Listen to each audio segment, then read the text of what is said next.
Hey guys, how do you like my background music? That is the music that Lucid is playing. And we need to shut that off because that was not good. Let me know if you guys can hear me. I want to make sure that everything is working right. But that music was going on for the last half hour. I don't know if any of you guys got a chance to look, but some of the numbers are out. 360 cars were delivered. We're already talking in the chat. Some people are surprised, some people aren't.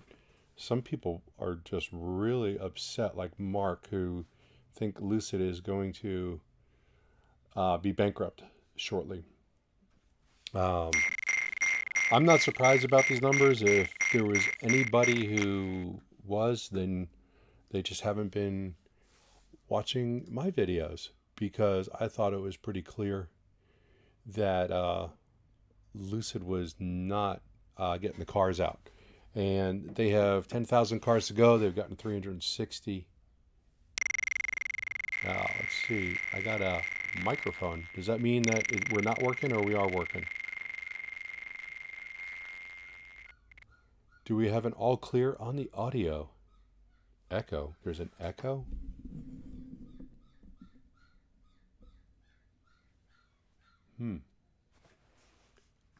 Let me go take a look.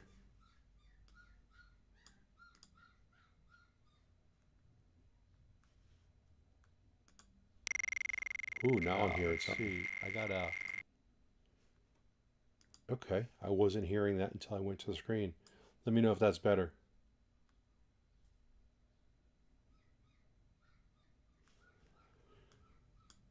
Okay. All right.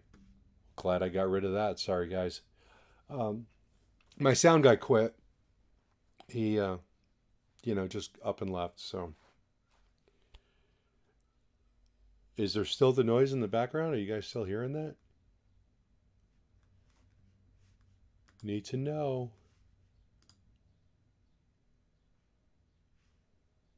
All right. Hope I'm good.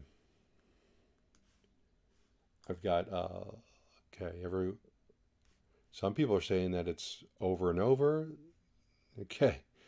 All right. Well, they're going to be getting started in a minute. So, okay, here's the music.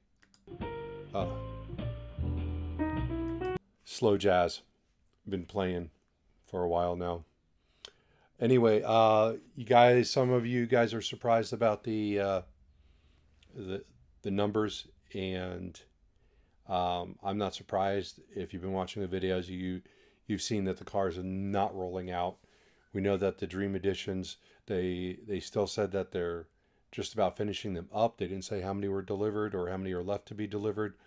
Though I do have a secret video that one of them was destroyed recently in an accident and was on Copart.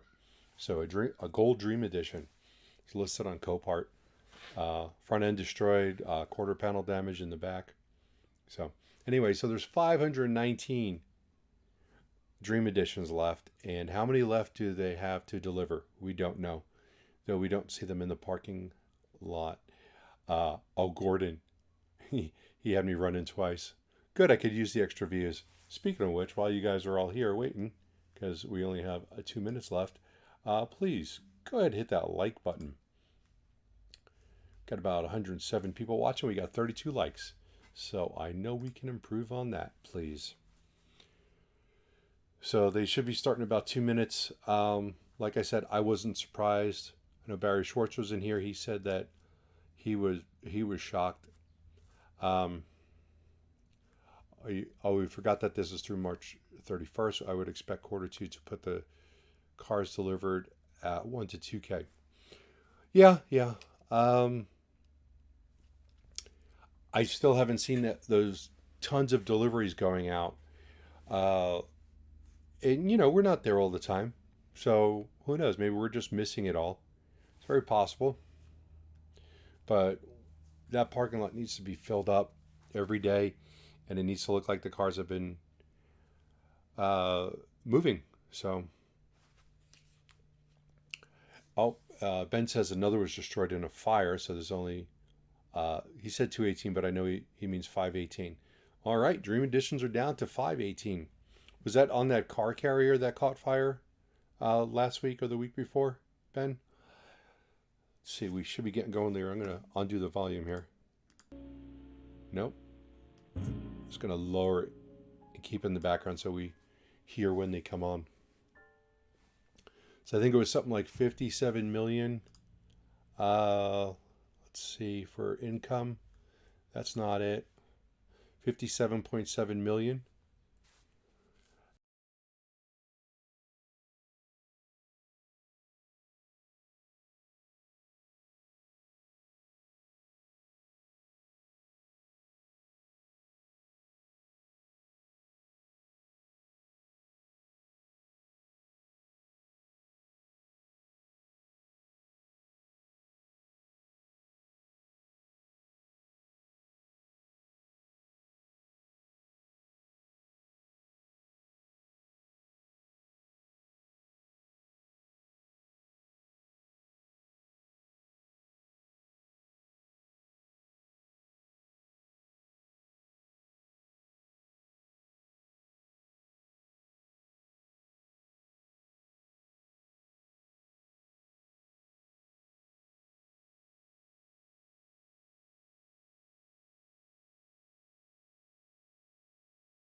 Week or two ago.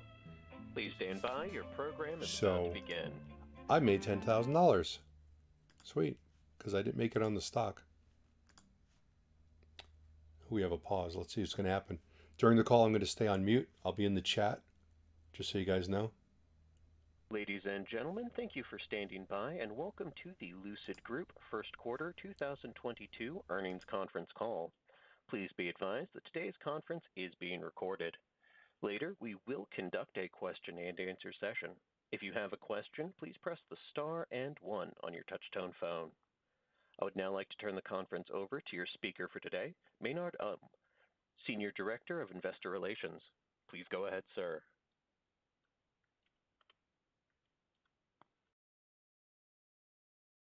Thank you, and welcome to Lucid Group's First Quarter 2022 Earnings Call.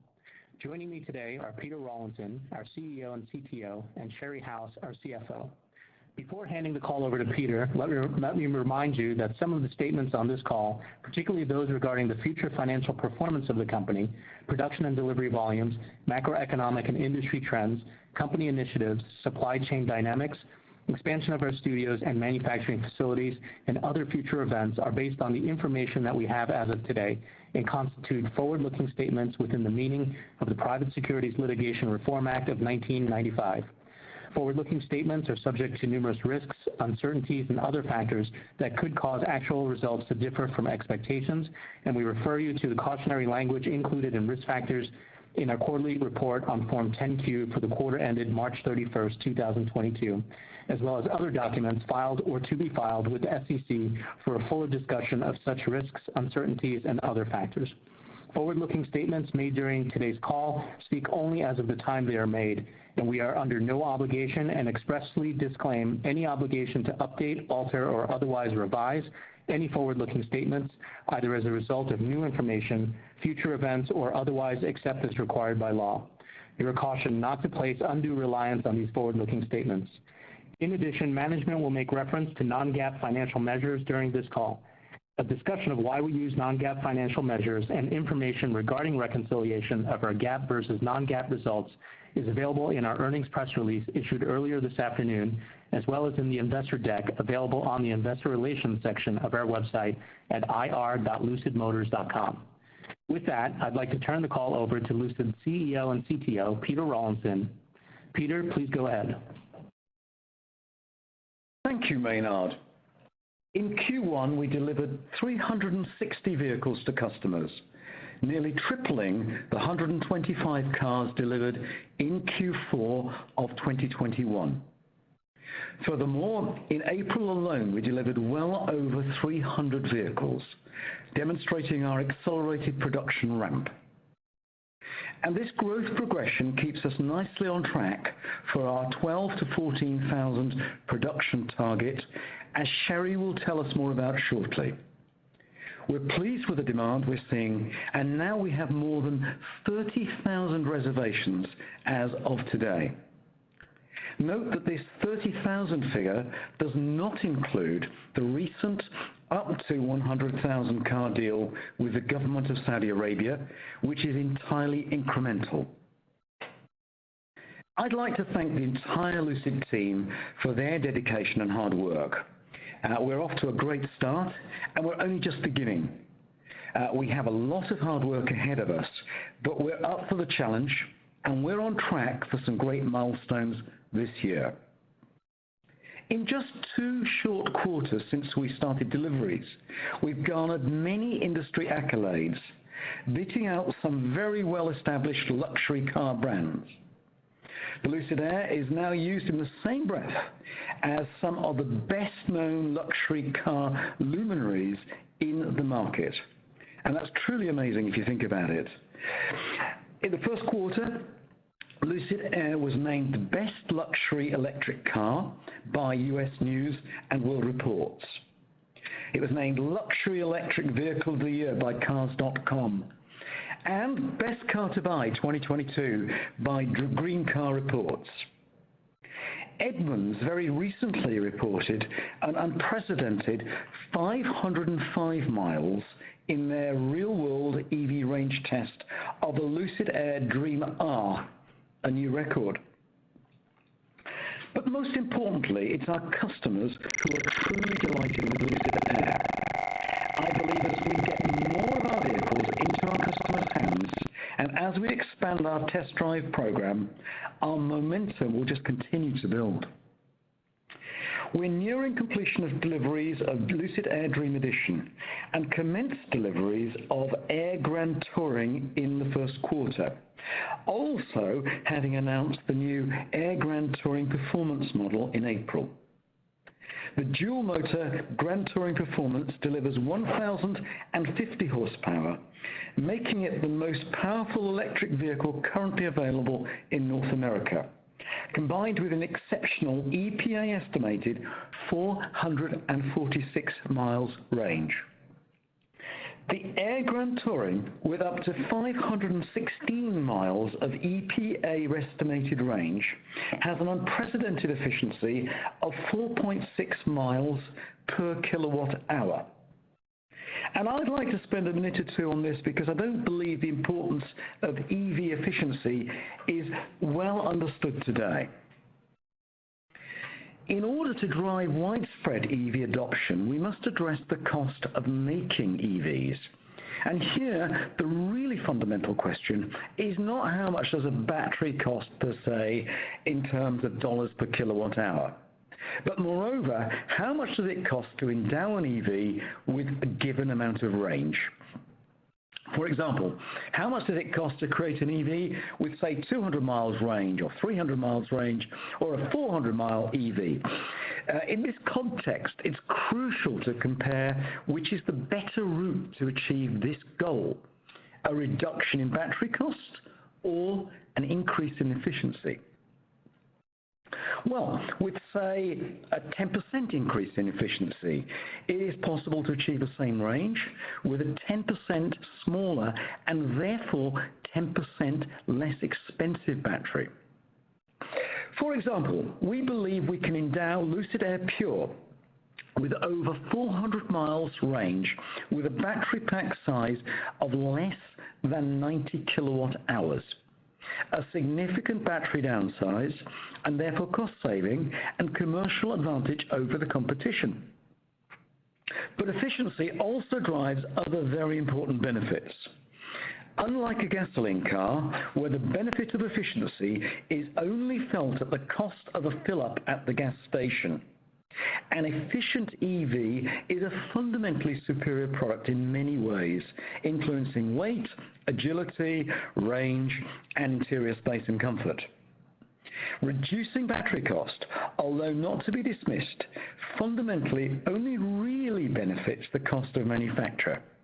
Whereas we expect increasing efficiency to benefit not only the cost of manufacture, but also the lifetime running costs, plus the lifetime environmental footprint, both through energy consumption and through raw material usage.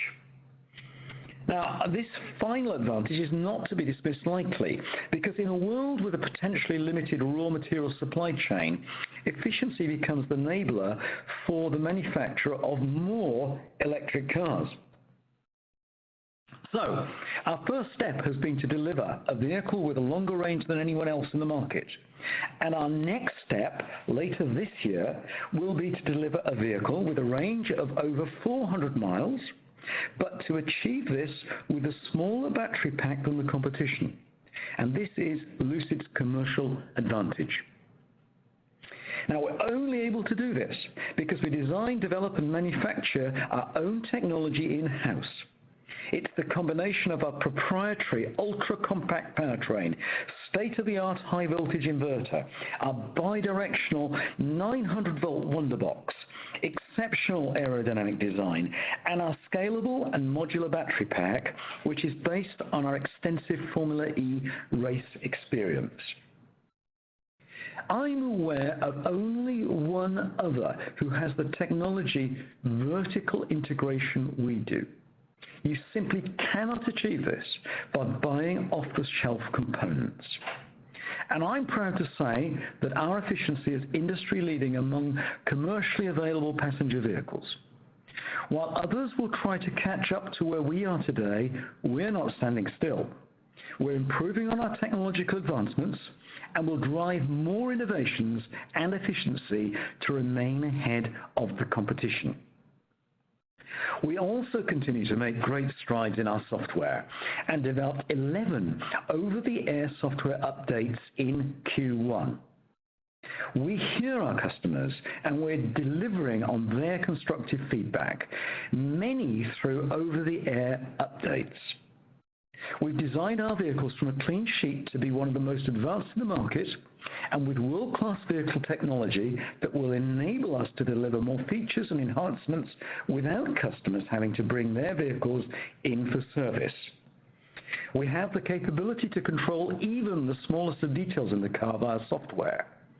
With our software-defined vehicles, we can change everything from how the door handles function to increasing key fob battery life. And we'll continue to strive to meet the high standards of our customers by making their Lucids better and better over time. So we think we're extremely well positioned in the technology race.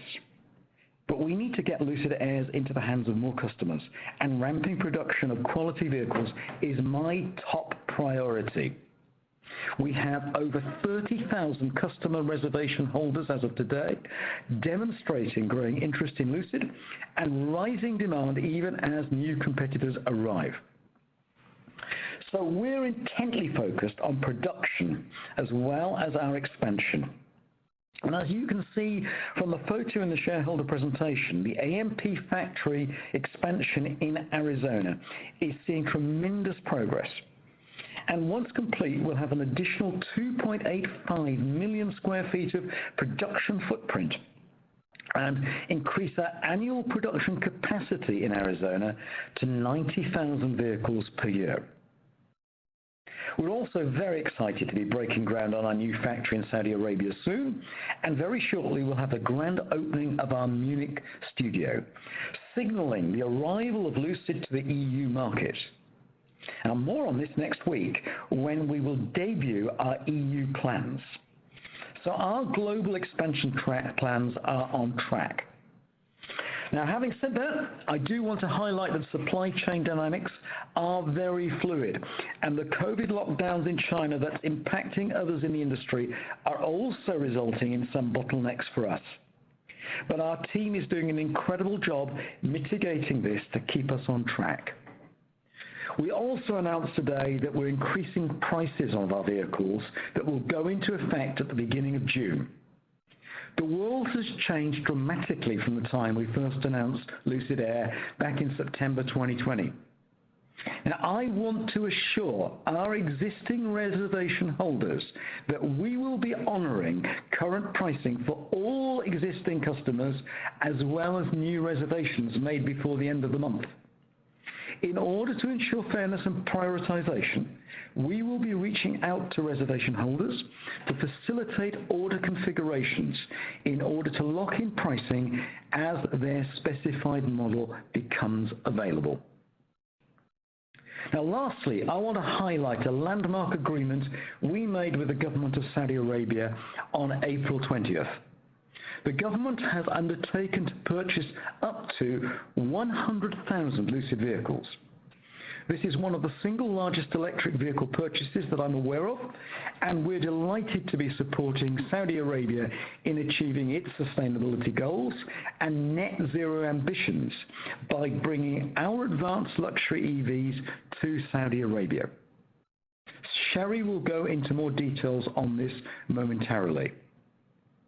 So, in closing, I believe the electric vehicle market is still in the very early days of secular growth, and I've never been more excited than I am today about our technology, our products, our team, and our future.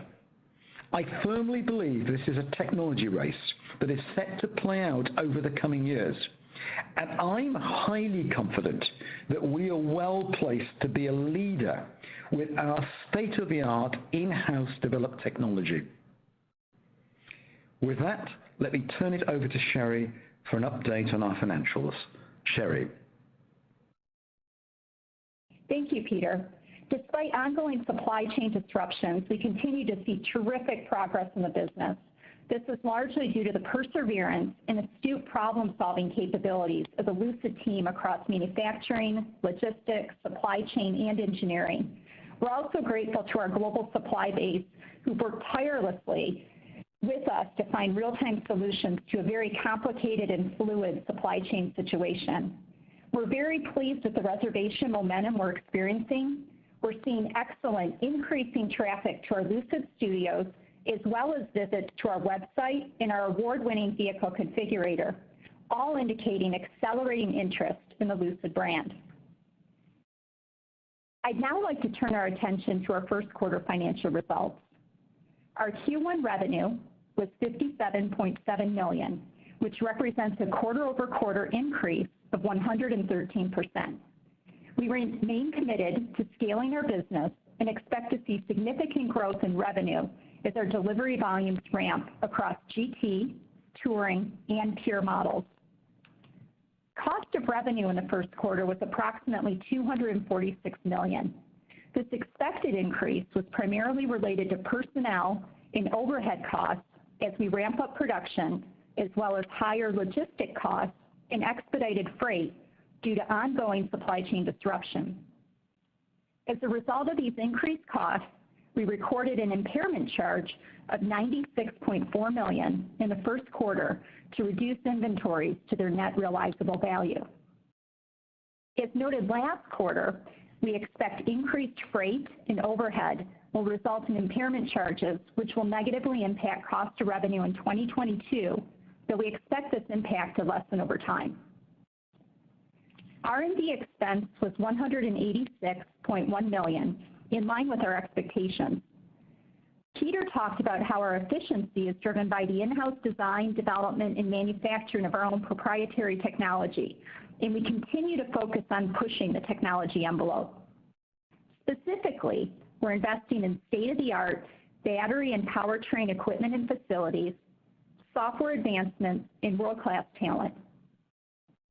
SG&A expense of $223.2 million was comprised in part of expenses related to growing our retail studio and service network, along with investments to build out our systems and personnel globally.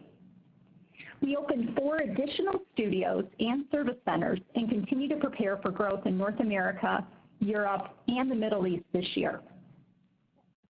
Stock-based compensation in the quarter was approximately $175 million. $116 million of this amount was in SG&A, $50 million was in research and development, and the balance of $8.5 million was in cost of revenues. In other income, we recognized a non-cash gain of approximately $523 million related to the mark-to-market value of private warrants. The value of the warrants can be influenced quarter to quarter by a number of factors, including Lucid Group's end-of-quarter share price. Moving to the balance sheet. We ended the quarter with close to $5.4 billion of cash on hand, which we expect will fund us well into 2023. We have multiple options for additional funding to further solidify our position, which will enable us to continue to be opportunistic in the market. Capital expenditures were $185 million in Q1, and we expect CapEx for the year to be around $2 billion as we continue to invest in the incredible opportunity ahead. Our 2022 CapEx will be used for facility and machinery and equipment expansion in Arizona, retail and service center development, early investment in Saudi Arabia, and other CapEx associated with vehicle and component development. We remain committed to scaling our business and are executing against our strategic objectives. Ramping production is a high priority to fulfill growing demand as we're selling every vehicle we can make. As Peter indicated earlier, we successfully delivered 360 cars to our customers in Q1, and in April alone, we delivered over 300 vehicles, demonstrating our accelerated production ramp. Total reservations grew to 30,000 as of today, which doesn't include the additional 100,000 units from the agreement with the government of Saudi Arabia. And we believe interest will continue to increase as the number of Lucid Airs on the road grows and as more consumers are able to experience its luxury and performance in person. We continue to build out our physical presence through our expanding retail studio and service footprint. We added 4 new locations in Toronto, New Jersey, Arizona, and Southern California in the first quarter for a total of 24, and more recently opened a location in Boston. We have additional new locations planned for 2022, including the grand opening of our first European studio in Munich, Germany next week. In the first quarter, we started deliveries of the Grand Touring Air, and in April, we announced the Grand Touring Performance. We announced pricing for the Grand Touring Performance at $179,000, reflecting our appreciation for our early Lucid Air Dream purchasers, but also reflecting cost increases in the commodity, supply chain, and logistics end markets. To align these fluid market dynamics, we're announcing price increases to our Lucid Air line. As of June 1st, the new pricing will be $154,000 for Grand Touring, $107,400 for Touring, and $87,400 for Pure. And as Peter said, we will honor current pricing for all existing customer reservations, as well as new reservations made before the end of the month, as long as potential customers convert their reservations to orders within 30 days of the opening of the order system. While we are and always will be intently focused on finding ways to lower the cost of making our vehicles and providing value to our loyal customer base, we also need to be mindful of the changing industry dynamics and will continue to be vigilant and take action as necessary. As Peter also mentioned, we entered into a landmark agreement with the government of Saudi Arabia, where they will undertake to purchase up to 100,000 vehicles over a 10-year period. The initial commitment is to purchase 50,000 vehicles with an option to purchase up to an additional 50,000 vehicles. Deliveries will start no later than 2023, and we expect orders will range from 1,000 to 2,000 vehicles annually and increase to 4,000 to 7,000 vehicles starting in 2025. The purchase price of the vehicles will be determined based on the lower of the standard retail price for the applicable vehicle in Saudi Arabia and the standard retail price for the applicable vehicle in the United States, plus the logistics and importation costs and other costs of delivering and homologating vehicles to meet the regulations of Saudi Arabia. We're also excited to announce that we'll be breaking ground very shortly on our previously announced manufacturing facility in Saudi Arabia, which should enable us to meet the growing demand for Lucid's products over time. On our last earnings call, we announced agreements with the Ministry of Investment of Saudi Arabia, the Saudi Investment Development Fund, and the King Abdullah Economic City. We are honored to be a part of the country's vision of transformation in their commitment to advancing the automotive ecosystem and the manufacturing of sustainable transportation in the country. Moving to our production outlook. Similar to many companies in our industry, we continue to face global supply chain and logistics challenges, including COVID-related factory shutdowns in China. We are working closely with our suppliers to mitigate the impact of disruptions.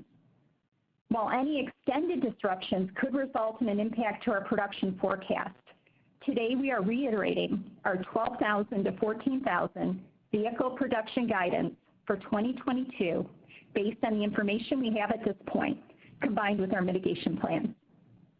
We're also reiterating our CapEx of roughly $2 billion in 2022 and continue to believe our current cash on hand is sufficient to fund our scaling well into 2023.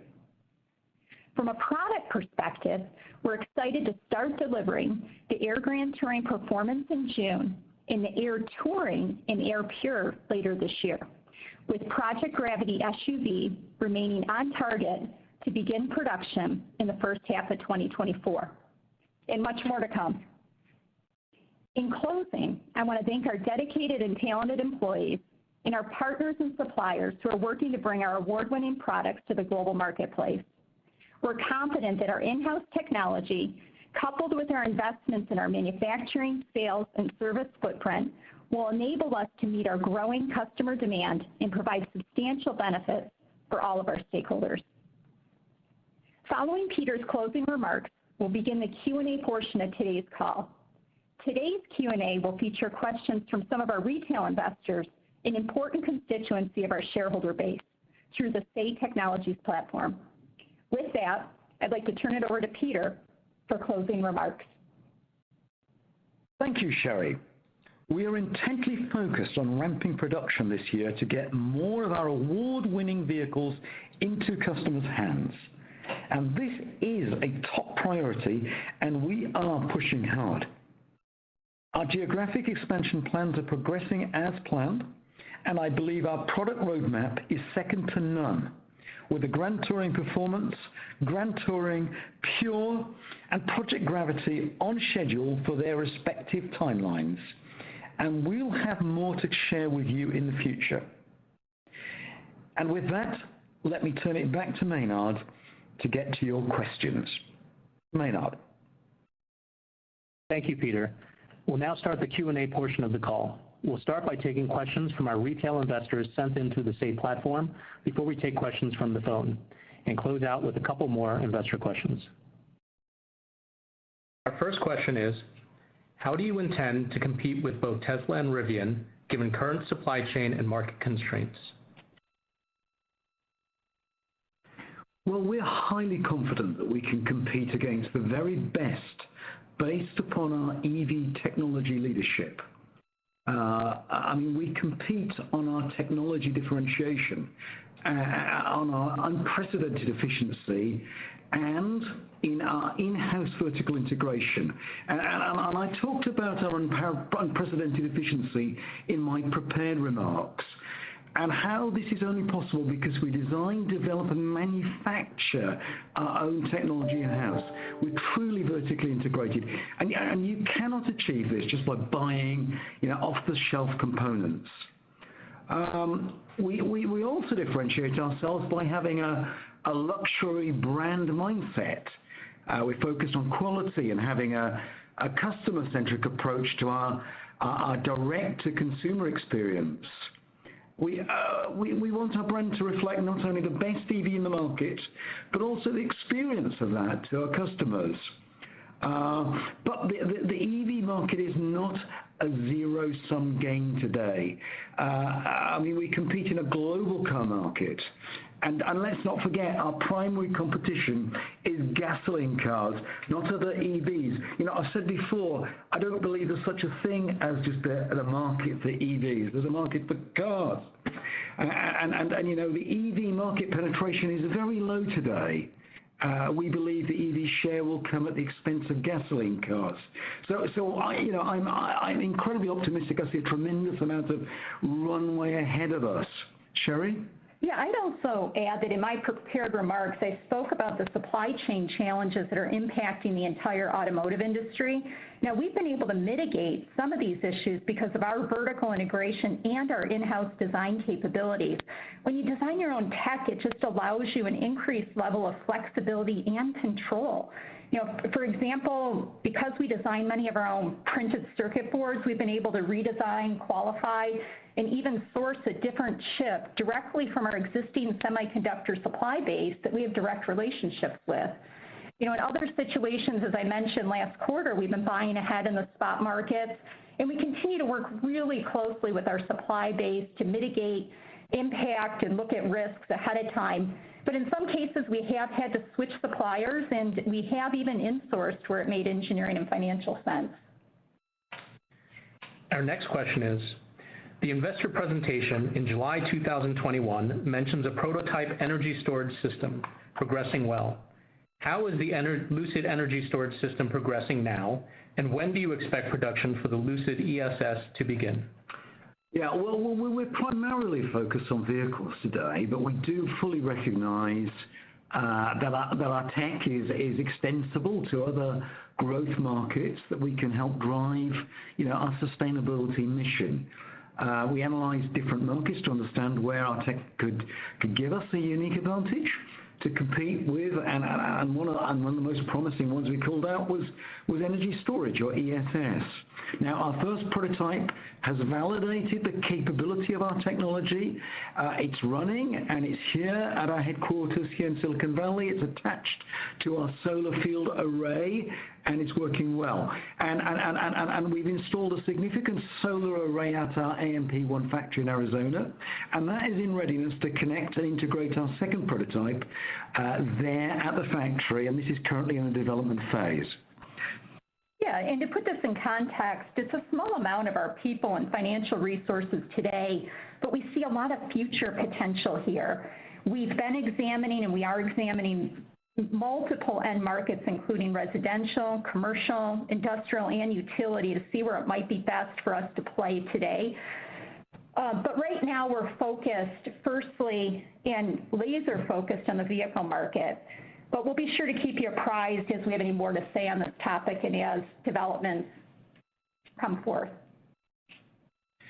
Our next question is, with the report of Saudi Arabia buying upwards of 100,000 cars from the company, do you think that will drive more buyers from other areas of the world? Or are there other big orders such as that just aren't public? Thanks, Maynard. Yeah, we're seeing many legislation from a number of other countries towards achieving a goal of zero emissions. And that aligns with the mission of our company to bring sustainable technologies to the world.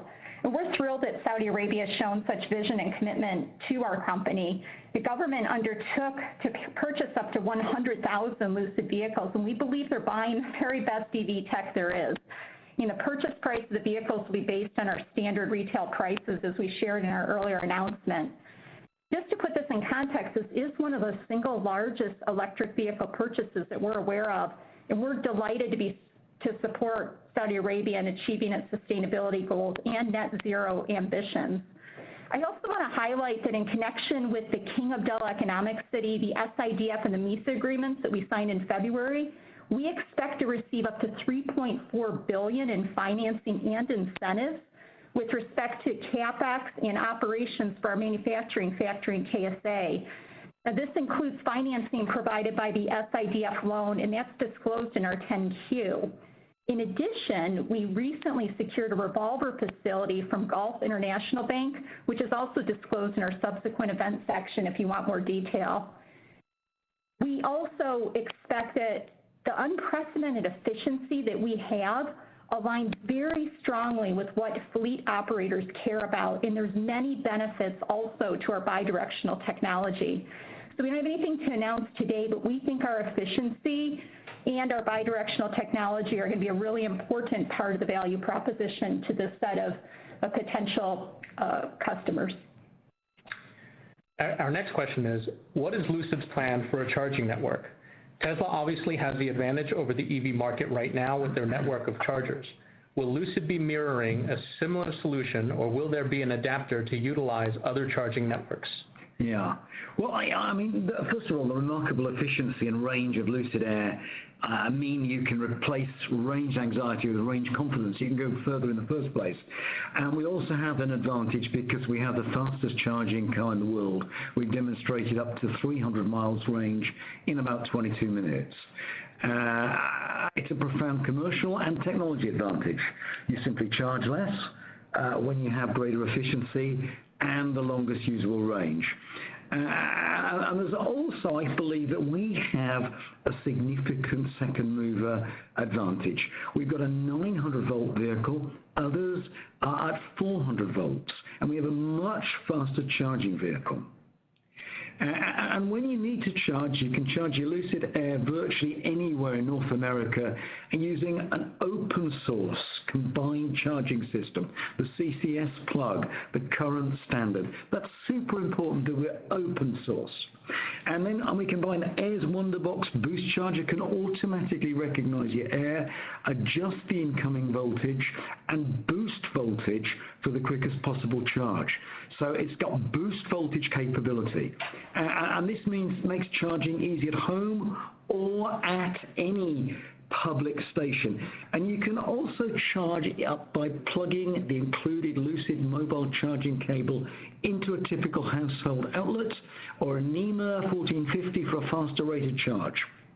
Now, that said, along with Air's astonishing range, you can also benefit from our partnership with Electrify America and the most extensive network of ultra-fast public charging stations nationwide. And they have over 750 stations and over 3,300 chargers, I believe, across the U.S., and plan to have more by the end of the year. And don't forget, when you reserve an Air by June 30th, 2022, you'll get complimentary access to up to 350 kilowatt charging for 3 full years in the USA. Next question. Are you planning on releasing a new vehicle this year? If so, when do you think it would come out? Thanks, Maynard. Yeah, so the answer to that is yes.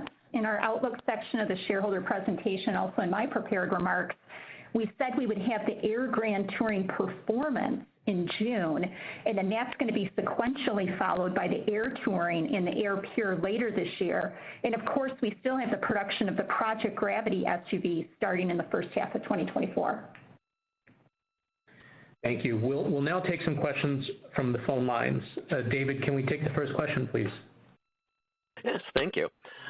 If you are using a speakerphone, please pick up your handset before pressing star and 1 to ensure your signal reaches our equipment. And if your question has been answered and you wish to remove yourself from the queue, please press the pound key.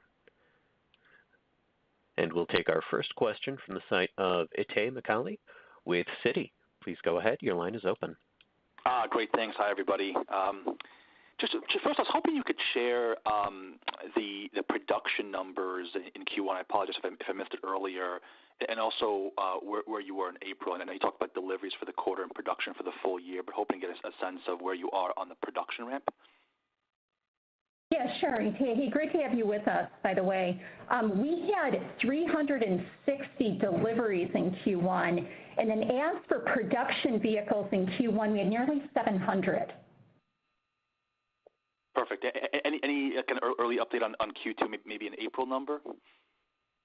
Well, Italy, we actually delivered over 300 vehicles to customers in April. And this is a very interesting progression, almost a geometric progression we're seeing here. Because, in Q1 of this year, we delivered 360 to customers, very nearly triple what we delivered to customers, 125 in Q4 of last year. And then we're seeing over 300 customer deliveries in April. And it's so easy to do sort of invalid math here. People take a quarter and they multiply it before and come to the wrong answer for the year. This is a progression. It's almost a geometric progression that we're seeing unfolding. So, Amy, as we said in our prepared remarks, we are reiterating our 12,000 to 14,000 guidance for the balance of the year, so long as the supply chain logistics disruptions aren't material and our mitigation plans are effective. We've been watching the China lockdown situation really closely. We have had a little bit of impact there. We had a couple of days that we did shut down, and we did have a little bit of slowing for about a week and a half in April. But we have mitigation plans in place. We were able to get access to some warehouses. We were able to move production to another area of China in one case.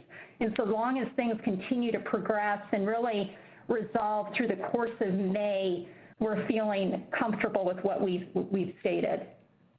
Indeed, we're reiterating our 12 to 14,000 vehicle production forecast for 22, and that's based on the information we have at this point, combined with our current mitigation plans. Great, that's very helpful. And then just a quick follow-up. On the price increase, I think you alluded to it a bit before, is that all reflective of higher input costs? And if you could maybe talk a little bit more detail about specific cost increases you're seeing, kind of what sort of in there that you're trying to kind of cover for? Yeah, sure. Let me provide some context there. Well, first of all, the pricing actions that will be effective June 1st won't start to impact our financials in a meaningful way, likely until 2023. There might be some slight positive impact in 2022. Our raw material exposures have been ranging in, call it 5 to 10% of our BOM cost, depending on the vehicle variant. And these actions will help to offset those inflationary pressures throughout this year, which are typically delayed due to the way the contracts are written. Usually the indices move and then we pay either the quarter or semi-annually following that. We do have other exposures, though, including expedites, which have been very high due to the supply chain disruptions and record freight prices. We also have a little bit of exposure on steel and construction costs. A lot of that's locked in for our phase 2, but we do have a little bit of exposure on the back end with respect to steel. So looking ahead, I'd say our current belief is that costs will stay elevated or slightly higher than they are today for the next couple of quarters, and then we are expecting some stabilization might occur. Great, that's very helpful. Thank you. Sure. David, we'll take our next question, please. Of course, we'll take our next question from Charles Coldicott with Redburn. Please go ahead. Your line is open. Hi, thanks for taking my questions. My first one, again, just on the price rises that you've announced today. So I think it's the price rises are between 8 and 13%. And if I look at some of your competition, I note that Rivian raised its prices on average by 18% back in March, and Tesla's raised the price of the Model S by 25% over the last 12 months. So do you think that there's further room for raising the prices that you have on the Lucid Air, especially given the quality of the product, as you mentioned? Yeah, so here's what I would say about that, and good to have you with us here today. I'd say we don't know for certain. The situation is very fluid. We are actively monitoring it, and we will act as required. We are pushing ahead also, though, with many engineering changes and cost reduction initiatives that are aimed at lowering our cost basis for the vehicles. So that is helping to offset, some of this as well. But if we do have to raise further, one of the things that we're comforted by is we know that we offer a very unique value proposition to customers, and we believe there's no other vehicle on the market that offers the same combination of efficiency, performance, range, space, and design that we have. So like other companies, we are experiencing these real increases in commodities, and we're just going to have to balance the benefits that we provide to all our stakeholders, whether it be our customers, our suppliers, or our investors. But we believe that the action we're taking right now best optimizes, and then as for future, we're just going to have to watch and see. Indeed, Charles, I think Sherry raises a really salient point here, and it's not recognized sufficiently. Our efficiency advantage becomes a commercial advantage. We can provide a car with competitive range for a smaller battery pack, and that helps in our cost structure. Great, thank you. And my second question, on the batteries, can you just remind us what your current battery cell supplier relationships are, how they're structured, and the extent to which higher raw material input costs will hit you in 2022, or whether or not it's sort of delayed to 2023 and beyond? And finally, how much battery capacity is already locked in with your suppliers, and until when? Sure. So we have long-term contracts with two of the major global suppliers, that's LG and Samsung. Those are multi-year in nature. We also have some stateside production that's going to be coming on board as well. On the raw material side, we are exposed, like most companies are, to the raw materials in the batteries, but we are fortunate in that we can leverage the buying power of LG and Samsung in their access to these raw materials going forward. Now, as for our availability, we are covered fully through this year, and we also have most of our coverage for the next couple of years, but we are working with both LG and Samsung, as well as another company that we're in the process of validating this fall, that we expect will come on board with them either later this year or early next year. And we're working with these three groups in order to supply the balance of what we need. But right now, things are looking promising at this point.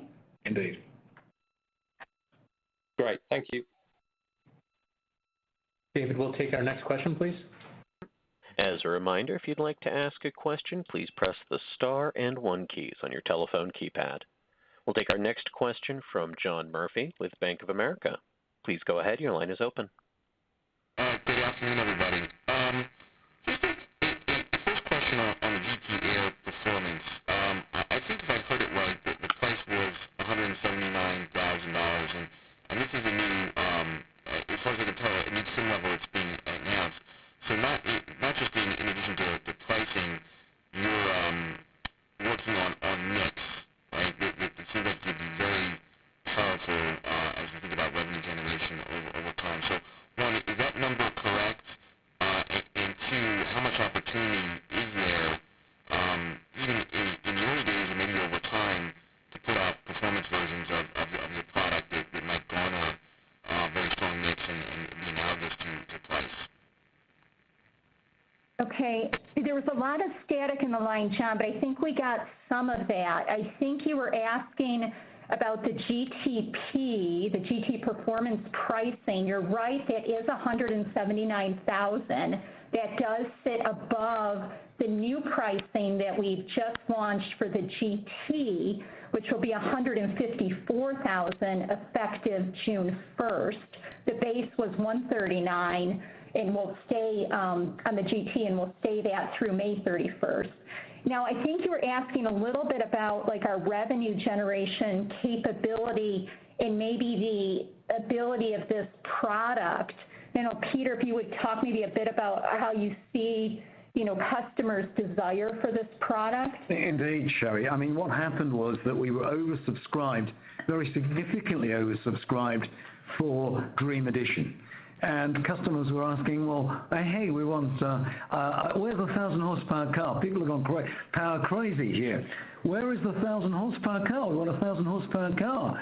So we quickly turned around, and we're very responsive. We're a tech company, fleet-footed, and we created the GT Performance at 1,050 horsepower. Now, that price reflects our commitment to Dream Edition customers. They put commitment and faith in us, and I think they got a bargain. So maybe to follow up, if you can hear me better now, because it's picked up my headset, hopefully that helps. How much opportunity is there to potentially do more performance versions like this and take advantage of mix, not just raising price? Very difficult to hear what you're saying there, John. He's asking about the ability to do more of these in the future. I think there's always an opportunity. I think this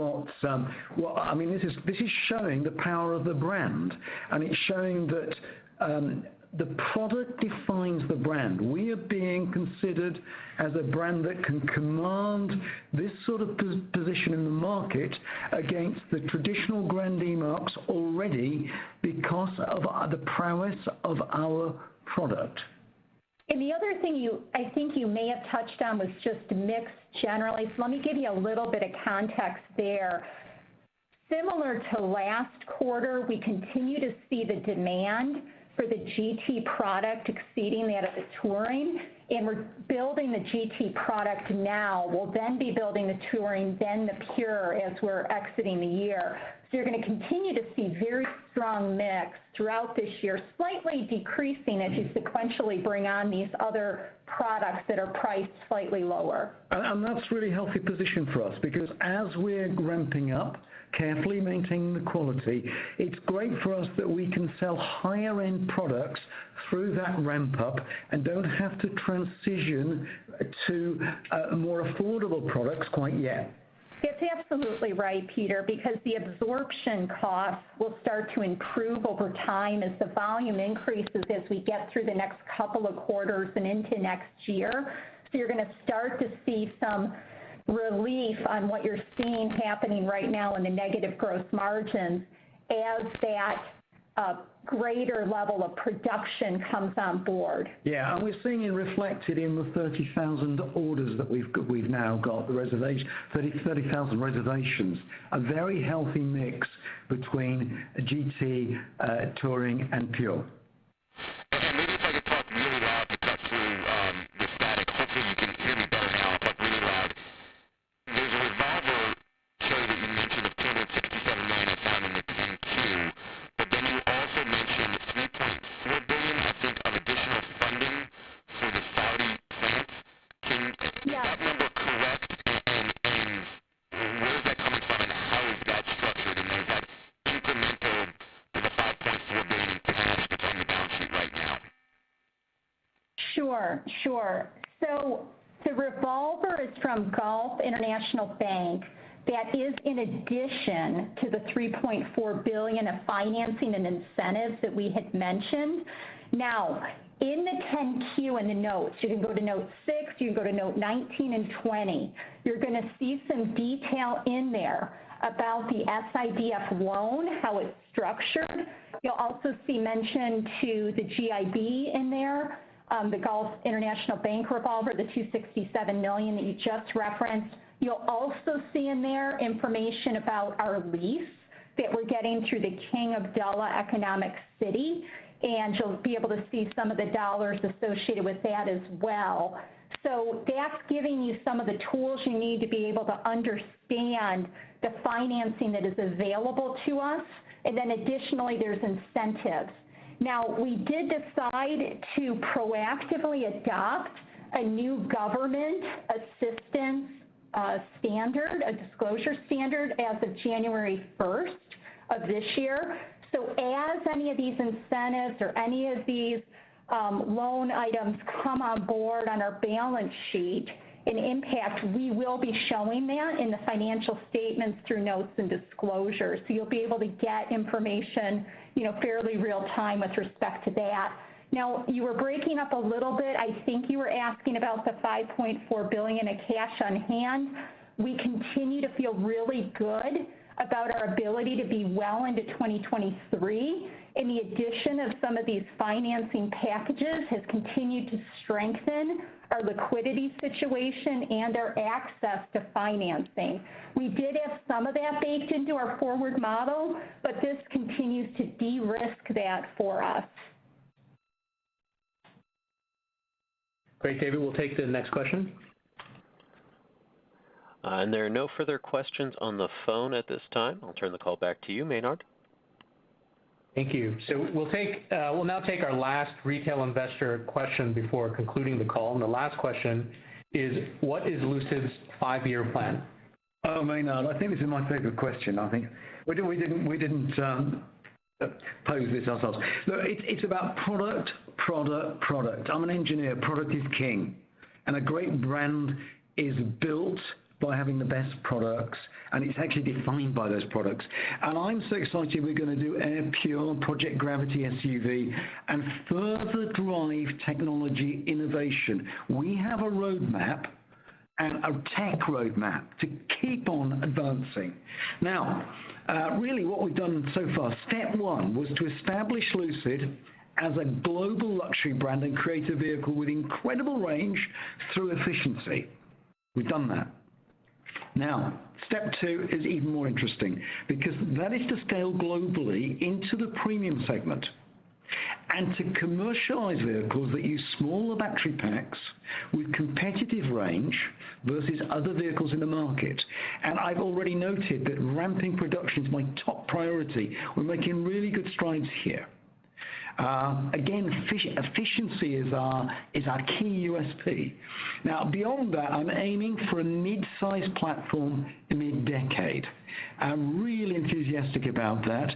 We could only do this by starting off by creating our technology flagships, Air and Gravity first, by advancing the efficiency and setting the new EV benchmarks, and then by making more affordable products. Remember, we design all our EV powertrain in-house. We develop it all and we manufacture it all in our special factory in Arizona. And we think we can become even more efficient over time, and that will translate well into our product roadmap. Sherry. Sure, and if you look at our current manufacturing plans, we expect to have capacity for 500,000 vehicles annually as we cross the mid-decade mark. So to break that down, we're going from 34,000 capacity in Arizona to 90,000 with our Phase 2 expansion. As we complete the AMP-1 Phase 2 expansion, we'll move directly into Phase 3, and we believe that can get us to about 350,000 annual vehicle capacity in Arizona. Then you add the 150,000 vehicle capacity from Saudi Arabia, and that gets you to about 500,000 by just after mid-decade. And then to remind investors, we do have the $5.4 billion on the balance sheet. As we just spoke with John Murphy, we do also have access to this financing in the kingdom, and we believe that this funds us well into 2023. Exactly, Sherry. So, we're very focused on product in our long-term plan. Near term, we're focused on ramping production and getting more of our vehicles into customers' hands. And I have to say in closing, I've never been more excited than I am today about our tech, our products, our team, and our future. The electric vehicle market is still in its very early days of secular growth. And I believe our focus on product, technology, quality, and service will put us in an enviable market position. Thank you, Peter. This concludes Lucid's first quarter 2022 earnings conference call. Thank you all for joining us today, and you may now disconnect.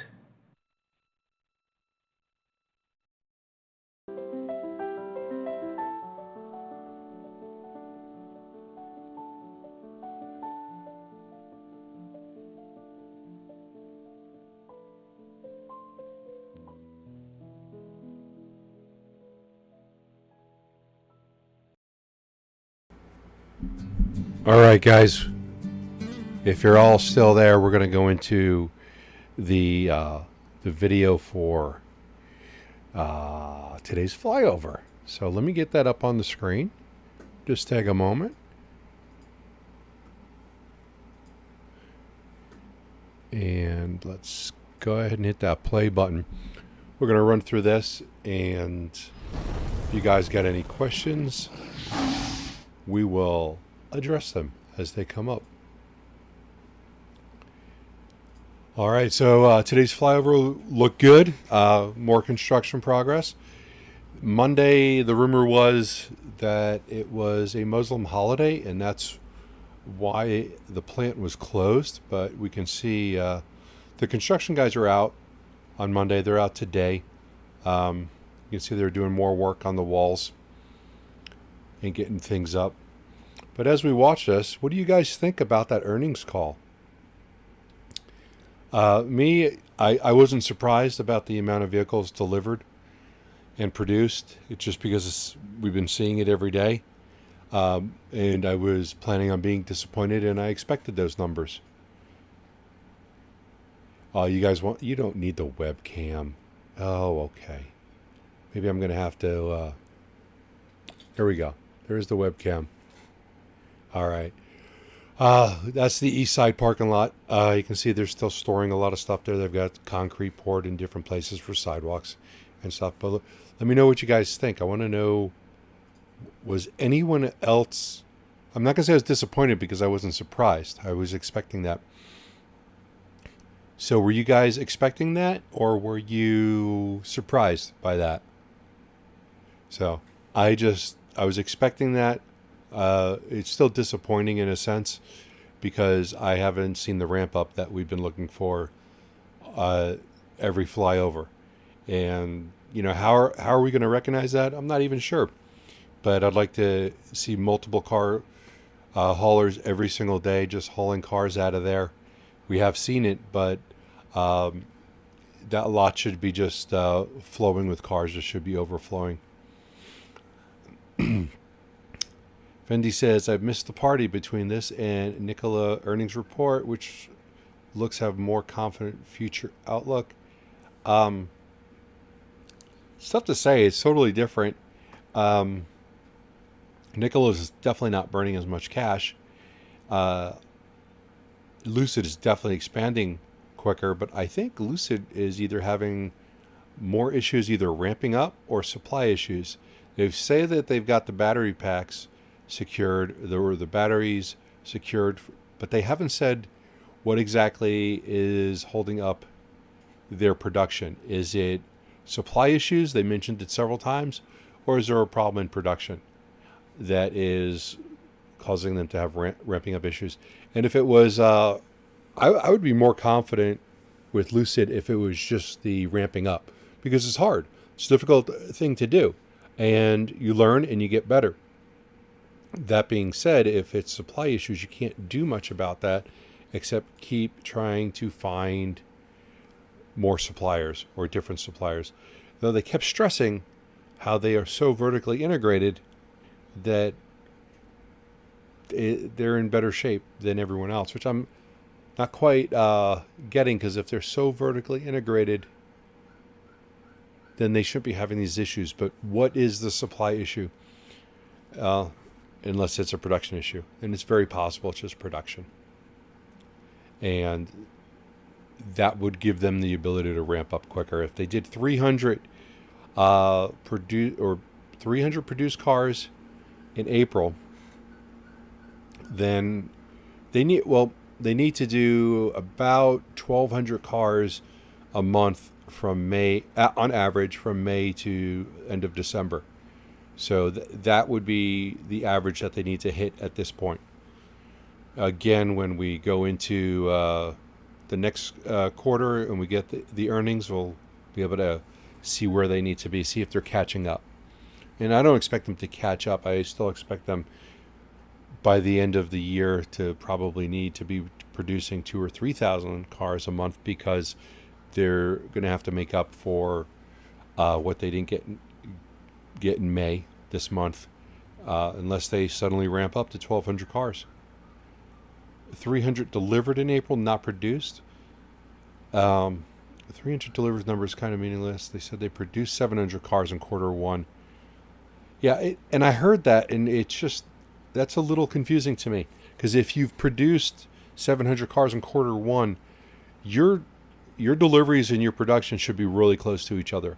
Unless you're producing 300,000 cars, you should have a few thousand car difference. You should not be able to produce more than 100% of what you can deliver. So question is, were these cars finished, or were they missing trim items again? So like H just says, the numbers don't add up. So I am scratching my head on some things that I've heard. And I thought I heard 700 produce in quarter one. And if 300 of those cars were delivered in April, and 360 were delivered in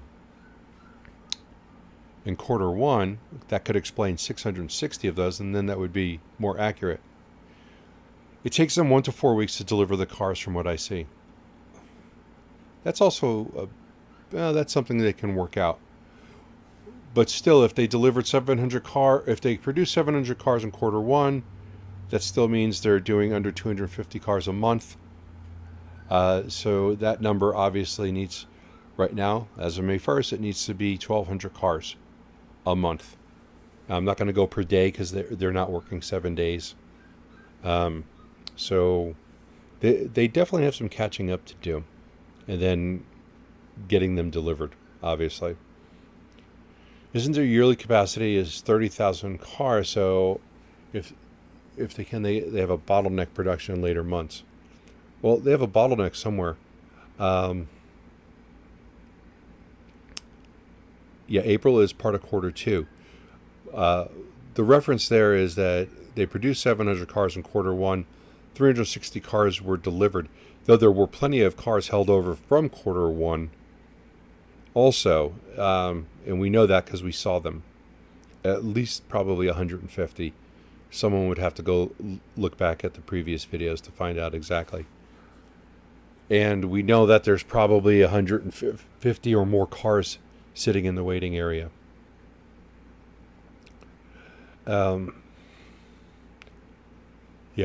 Did they maybe produce 700 but hundreds waiting on fit and finish? That might be what it is, but I don't know if you count those cars as being produced if they're still waiting on fit and finish. I guess that's subjective because it's never really been an issue before in the past where you've got cars missing parts, not until, and I don't mean with just Lucid. I mean, that happens with, that's been happening for the last year with, like Ford had thousands of cars sitting in parking lots and raceways waiting for chips to be installed. I don't know if they counted those as produced cars or not, or they're mostly trucks. 2,800 a year, isn't that low? Yes, it is low, but that's why they need to get up to 1,200 a month on average for the rest of this year to reach the 12,000 car goal. We're looking around here. You can see the stamping machine area. Looked like another crane was being assembled just at the bottom of the screen. You'll get another glance at that. That is the super foundation for the stamping machine building because you need it. And over here is where that crane is being assembled. Just missed it now on the right. Now we're headed back down south to take another look. Final inspection is not done in Arizona. They are done at the delivery center, the PDI. Well, the PDI is always done at service centers, if that's what you mean, Barry.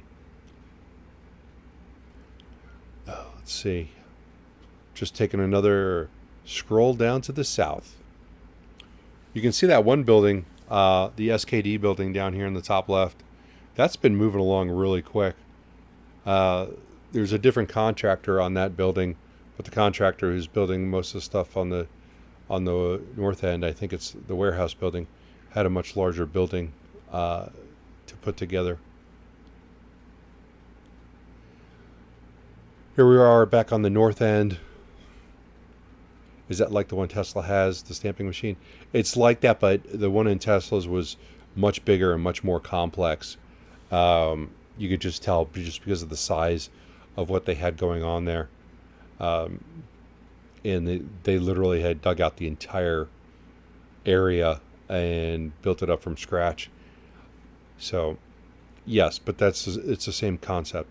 So PDI is normally done at service centers from what, and dealerships usually do PDI, but that really should be like a 90-minute process if it's done right. I'm sure some dealerships do it in 5 minutes. They pull off the plastic and say it's ready to be sold. there's another look at the other section of the stamping machine building where they're building up the foundation walls for that. Okay, and now I think we're gonna slide over and take a look at the cars that are waiting to be picked up. Now, a lot of the cars that were there on Monday, on our last visit, have been removed. You can see there is a car hauler there.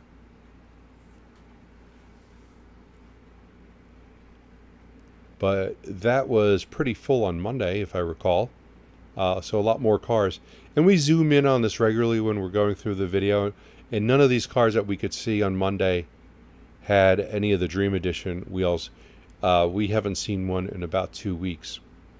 So we were hoping that they were all delivered, but from what we heard, that was not the case. But technically one caught fire, so they may have to make another one. Or they may not, but they would have to make another one if they're going to fulfill that person's order, unless they're going to tell them they're SOL. I hear they're also Ubering buyers to the delivery centers because they don't have enough delivery folks. Well, that's a nice thing to do. I don't think that's a great look, but at least they're coming up with a solution. I've never had to worry about getting a ride to a dealer or a service center. But I don't know if they're trying to make it look nice or something. Get picked up in a nice Uber. Any word on their next model? Any production date? No production date. They said that they wanted to get into a mid-size vehicle after the Gravity. We'd probably be looking at 2025 before that happens, at best. Again, we can see all the cars lined up. Again, I can't recognize a single red car in this lot. I don't know if it's the sun. One of the viewers, I think Bill Kerr, said that he's got one and it looks black at certain angles, but we just can't seem to see the red Zenith, which is what I ordered, was a red Zenith. Any word on that? Do you mean GT Performance? They said June. Could deliveries be slowed due to a lack of car haulers? No, I don't think so. Maybe truckers, maybe actual physical guys driving the truck. That's possible. But I'm not sure what the holdup is, because those cars being in that lot for so long, unless they're not complete, because that's what happened before the last earnings call. We thought that they were moving out a lot of cars because they kept moving around the parking lot, but they were all wrapped up like that, and they just actually weren't completed. This is an area where they're putting in a smaller building. I think it's like 5,000 square foot. It's probably going to go right about where that white dump truck is. Yeah, Uber X would be a nicer way to go. But really, I could just get a ride. That's their car wash building. That building was built just to wash the cars. And I don't know where that Lucid Air Pure went that we saw. But that's the area that it was. It had a solid white top.